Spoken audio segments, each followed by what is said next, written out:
আসসালামু আলাইকুম। আমার নাম মোহাম্মদ ফজল আলী। আমি পলিটেকনিকে প্রফেসর সিভিল ডিপার্টমেন্ট।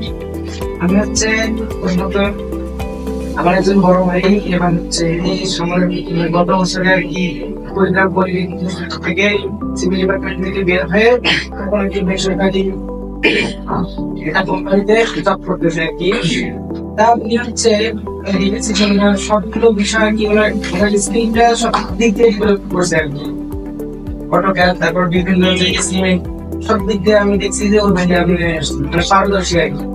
পরবর্তীতে উনি যখন বের হয় ওখান থেকে বের হওয়ার পর রানিং মাসে হচ্ছে একটা কোম্পানিতে বেসিক স্যালারি হচ্ছে 17,500 টাকা আর কি। ওখানে ঢুকে ওখান থেকে ওর কোম্পানি থেকে ওনার স্কিলসটা দেখার পর হচ্ছে পরবর্তী নেক্সট মান্থে হচ্ছে 25,000 টাকা স্যালারি হয়ে যায়। মানে আমি ওই ভাইয়ের সাথে কথা বলার পর ভাই বলছে তুমি যত তাড়াতাড়ি সম্ভব তোমার মানে ম্যাচের আশেপাশে যদি কোনো যেখানে অটোক্যাড শেখানো হয় তুমি ওখানে কথা বলে দেখো, অটোক্যাড শিখো, এস্টিমেট শিখো। এইগুলো যদি তুমি পারদর্শী করতে হয় তাহলে তুমি একটা ভালো কোম্পানিতে জব করতে পারবে অবশ্যই। এই প্রত্যাশা নিয়ে আমি টেকনিক্যাল ইনস্টিটিউটে ভর্তি হই এবং স্যারের সাথে কথা বলে আমার ভালো লাগে।